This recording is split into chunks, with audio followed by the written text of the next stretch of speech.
Players' priorities are transforming the league's salary structure and revenue sharing system, introducing standards for team facilities and staffing, and garnering more robust benefits.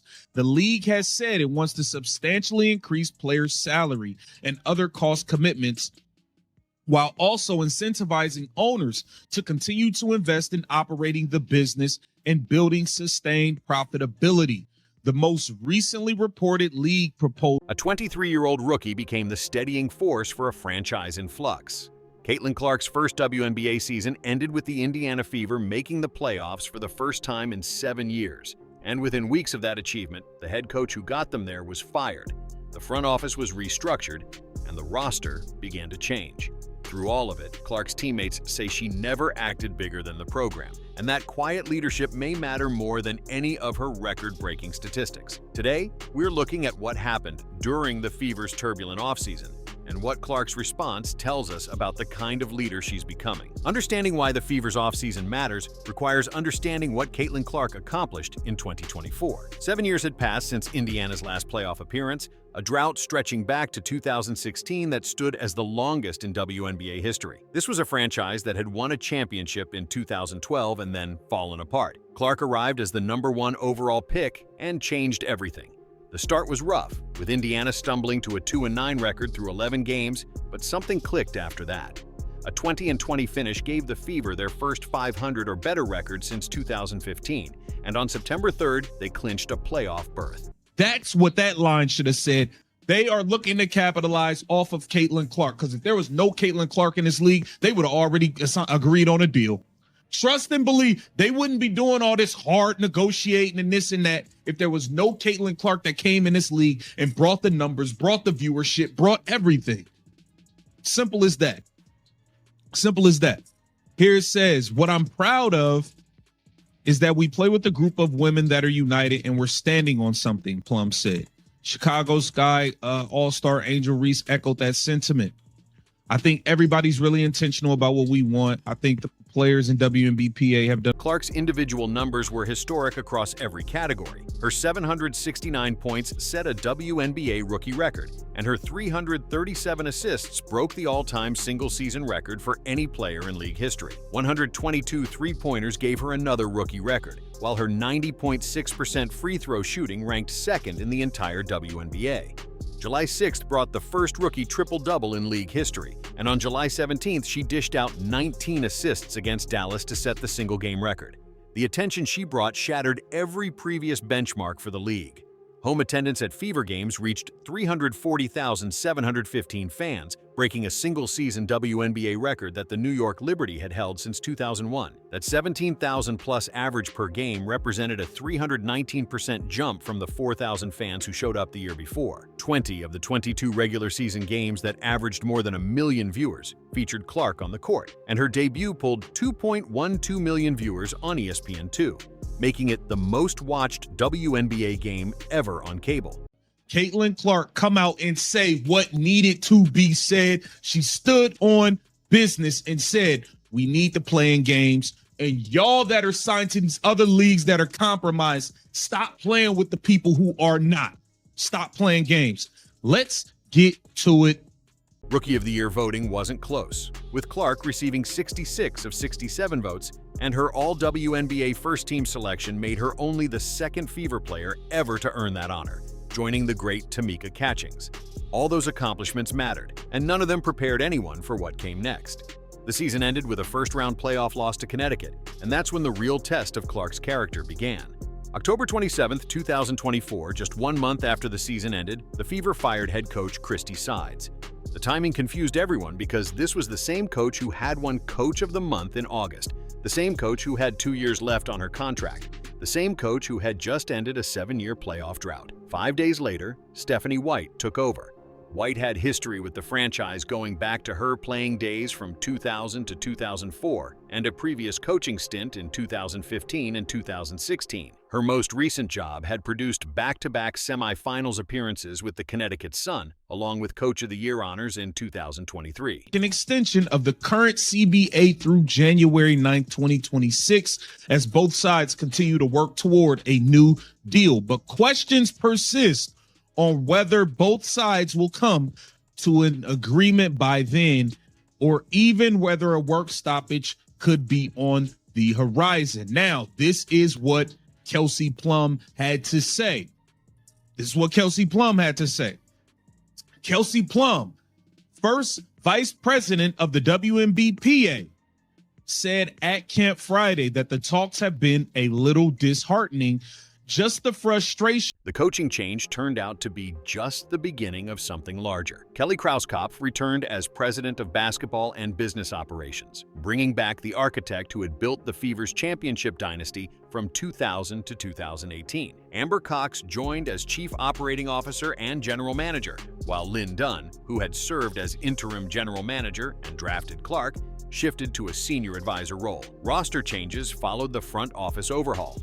The expansion draft on December 6th claimed center Temi Fagbenle for the new Golden State Valkyries, and guard Erica Wheeler, who had been something of a big sister to Clark during her rookie year, departed in free agency. The franchise Clark had joined just months earlier was being rebuilt around her. Clark's handling of all this uncertainty impressed the veterans who watched it happen up close. Kelsey Mitchell spent 7 years with the Fever and appeared on Sue Bird's podcast to describe what she witnessed. Her assessment cut to the heart of it when she said the biggest thing she respected about Caitlin was that she was never bigger than the program, that she wasn't trying to take over. Plum's response is in this. It's just crazy, man. Like, you're signed to Unrivaled. You got equity in Unrivaled. Like, y'all are somewhat compromised on the situation to a degree, even if you're it's just weird, man. It's a little weird. Y'all on the board, but y'all got equity in the competitor leagues. It's all a little conflict of interest. Here it says, Indiana Fever star Caitlin Clark said Friday that while WNBA players will fight for everything we deserve during their current round of collective bargaining agreement, that within the locker room, she wasn't trying to be bigger than anyone else. Mitchell added an observation about consistency that speaks volumes. She noted that when Clark didn't play compared to when she did play, her passion remained the same. And she respected that because it could have easily not been that way. That last point deserves emphasis when you consider the financial picture. Clark's base salary came in at $76,535, but her endorsement deals, including a reported $28 million contract with Nike, pushed her total earnings to around $11 million. Magazine covers featured her face, and record crowds followed her everywhere she went. According to the people who shared a locker room with her, none of that changed how she acted. Aerial Powers signed with the Fever in August and found Clark to be a sweetheart who was so silly she loved her personality, describing her as a great light to be around who was always making teammates laugh. A small ritual captures this spirit better than any interview quote could. Clark and teammate Aliyah Boston developed a pregame tradition where they hug and tell each other, "You're going to be amazing because you are amazing." Boston explained on Candace Parker's podcast that it started organically one game, and they've done it ever since. And even when Clark was injured, Boston would seek her out for that pregame hug. Clark has also shown generosity in tangible ways that build trust in a locker room. Guard Shea Petty posted on social media that Clark gave her 5 pairs of her player-exclusive Nike sneakers. Stephanie White made clear from the start that Clark would be central to everything the Fever does, and what struck her wasn't just the talent on display. White appeared on Sue Bird's podcast and admitted she doesn't know how Clark does what she does and handles it so gracefully, adding that she's not sure she, as a 23-year-old, would have been able to handle it the way Clark does. White also noticed something coaches see, but fans rarely do. She explained that with Caitlin, you know she's a hard worker because of what she's been able to accomplish. But until you see that there are no wasted movements, no wasted reps, no wasted anything, you just have such a level of respect for how she goes about her work every day. Clark has been thoughtful about what leadership means at this level, telling reporters at Media Day that it's all about building relationships with your teammates. And that can be hard at this level when there's little time, and you're always adding new pieces, with cuts and trades and new signings constantly changing the roster, which meant you have to be really intentional about that. The chaos of her rookie year taught her lessons she's now grateful for. Clark acknowledged there was just a lot coming at her last year at this time, trying to move to a new city while living in a hotel and trying to figure out her teammates.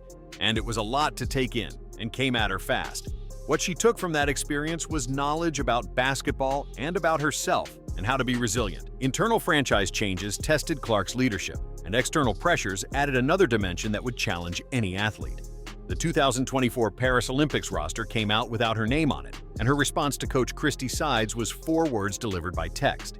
They woke a monster. Indiana went 12-7 after the Olympic break. Some of her fans directed ugly, hateful messages at other WNBA players, including racial and homophobic abuse, and Clark called it upsetting and gross while telling those harassers simply to stop. December brought Time magazine naming her Athlete of the Year, and in that interview she addressed the complicated conversations around race that had followed her all season. She said she wants to say she's earned every single thing, but as a white person there is privilege. And a lot of those players in the league that have been really good have been black players, and this league has kind of been built on them. Clark captured the strange position she occupies in one observation. She tells people she feels like the most controversial person, but she's not. And it's just because of all the storylines that surround her. That self-awareness, the ability to distinguish between who she actually is and what narratives get attached to her, is rare in any public figure. Finding it in someone who just turned 23 is even more unusual. December 2024 finds the Fever's organizational overhaul complete. Krauskopf and Cox are running the front office while Stephanie White implements her system. The roster has been reshaped with veterans like 3-time champion Natasha Howard, 6-time All-Star Dawana Bonner, and 2-time champion Sydney Colson. Krauskopf told Sportico the franchise has publicly committed to building around Clark, saying you always want to pick the brains of the players, and that they had eager players in their locker room who wanted to be a part of recruiting. 2 years remain on Clark's rookie contract with a team option for 2027, and she's already stated that making the 2028 Los Angeles Olympics is a huge goal for her career. December 10th brought Time's Athlete of the Year honor, making Clark the first WNBA player ever to receive it, and only the second individual woman athlete after Simone Biles in 2021. More change hit the Indiana Fever in 2 months than most franchises see in years. A new coach arrived, the front office was restructured, and the roster turned over significantly.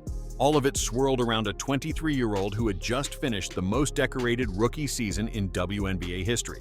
What Caitlin Clark did during that period won't show up in any stat sheet. She built relationships and stayed humble and supported teammates whether she was playing or not. She gave away sneakers and showed up for pre-game hugs. Kelsey Mitchell's words keep coming back, that she was never bigger than the program. For a player who drew record crowds, broke records that had stood for decades, and earned millions in endorsements, that's not a small thing. It may turn out to be the most important thing of all. The Fever are betting their future on Caitlin Clark's talent, and they might be even more fortunate to have her leadership. Thanks for watching, and if you found this video interesting, consider subscribing for more stories about the people shaping sports today.